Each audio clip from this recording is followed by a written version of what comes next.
So Bite Size Magazine, we're here at BTC Payday 2024. Joining me now is George from Plovdiv Football Club in Bulgaria. That's correct. How are you doing, George? Very well, excited to be and very glad to be here for a third year in a row at BTCPay Day. Wow, okay, this is my first time, but pleasure having you here.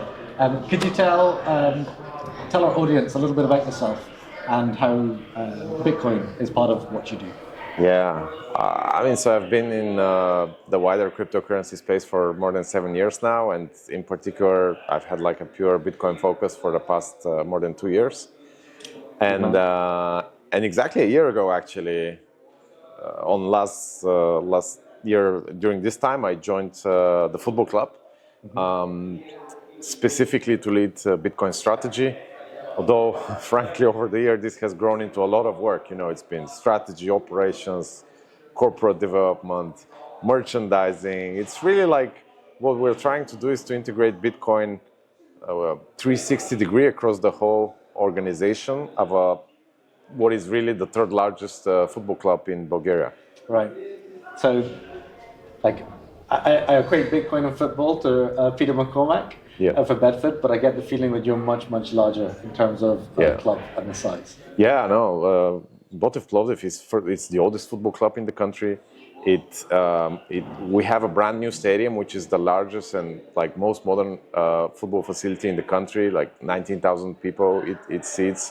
It has, it's a huge brand. I mean, I was just saying to other people, like in our country, Plovdiv is the same magnitude as Liverpool would be in the UK. Now, obviously, Bulgaria is smaller, but this has a really big footprint in Bulgaria as to what we do, and it's a different type of scale. So it's a different project, different challenges, different opportunities, but all extremely exciting for me. I understand why you say there's a lot of work. It sounds enormous. And what about the fan base? How have they taken to the adoption of Bitcoin as a strategy within the club? Yeah, so it's been a process. Fans primarily, first and foremost, care about, how you play on the field. Results. Yes, results. And then that's the lovely part about like a football club, because number one is the game, right? But then there's so many other things that a club can do, because a club is really in many ways, it can be like a public institution. It's like a living organism where you have whole families, you have, in our case, really generations of people from the city who care about this and who, in our case, over the past year have been exposed to Bitcoin in one way or another across our messages, on the official kits, like on our official kits, we have Bitcoin on the sleeve. Superb. Recently, we played on European UEFA and Europa League with Bitcoin straight, like on the chest. Love it. So, like, we're talking like tens of thousands of people, right? We've had, the amount of people, like, we've had a certain group of people who have been, like, super enthusiastic about it. Obviously, those who get it, who have been, oh my God, like, I can't believe my club is now doing this. Or, like, new people who weren't into football at all, who are getting into it. The vast majority of people still don't completely get it, okay? But with all things Bitcoin, right, it's long-term and it's patience. And now that we have been, like, it's been really 10 months since we went public with this, I can say, like, everybody knows that there's something about this Bitcoin thing. And we've done many campaigns already, many small and bigger things. But really, frankly, like, this coming year is what I'm super, super excited about, because I think we've laid a lot of the groundwork in terms of the Bitcoin work. Fortunately, on the football side, the club has done very well. So there's a positive momentum. Fans, community is happy. So this sets us for a even more interesting and fast, like, exciting year in terms of, I would hope, adoption and activities around Bitcoin. So the positive momentum is going to take some pressure off in other things, right? So that's great. In terms of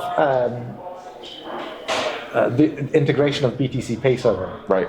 How are you using that, or how does that work for you? Yeah. So last year when I was here at the Baltic Honey Badger, was when I saw for the first time BTCPay server. Basically, they integrated well, they powered the whole Bitcoin merchant experience here at the conference.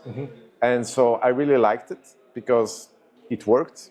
It was seamless. It very much imitated how traditional POS payments are made. So I was like, oh, I think that would make perfect sense for our initiative because I want it to be easy for our staff, to be able to accept payments. I want it to be just like as flawless as I did it, frankly, here.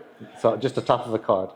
Yes, top of a card, or just scan with any of your Bitcoin Lightning wallet, or on chain as well.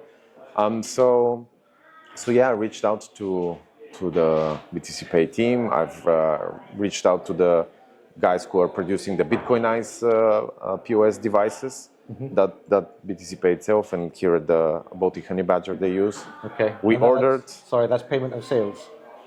The POS device? Yeah, a point of sale device. Point of sale device. Sorry. Yeah. Yeah, so we ordered these Bitcoin devices, exactly the same being used here. We spoke with Paf from the team, mostly was our go-to guy. And then very importantly for us, really, because as I said, I really am responsible for a whole lot of things. But fortunately, we have other Bulgarians who are very proficient in the whole BTCPay server setup. So we partnered with a local company which really built our BTCPay server instance and did kind of the technical heavy lifting, which is not really like heavy lifting, but still, like if you're not a technical guy, it takes some work. So they did that for us.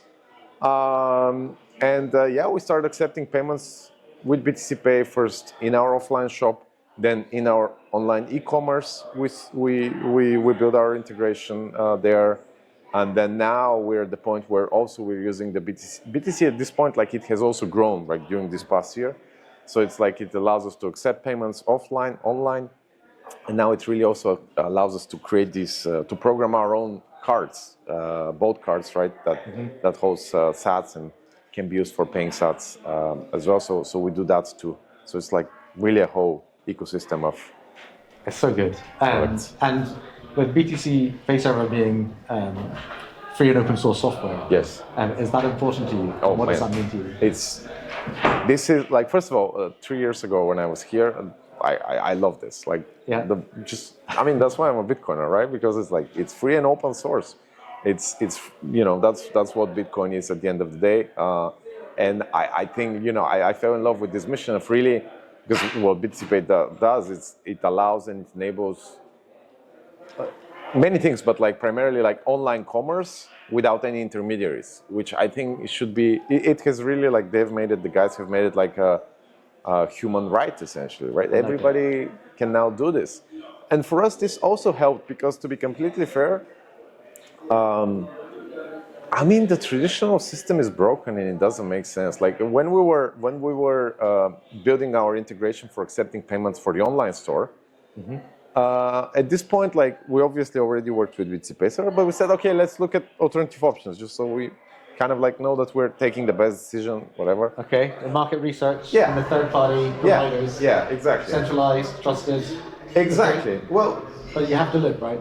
You have to. There's also like many things you take in consideration, like go to market, what's fastest, what's easiest, kind of like that. There's a lot of things we just took in mind, So, for example, I'm not going to mention the provider, but basically they're all the same. Doesn't really matter. So we said, okay, let's try with this one provider because we thought it's going to be very fast go-to-market, or even faster and easier. And like I started, so because we're a company, we're selling scarves, man. Okay, we're selling merchandise, scarves.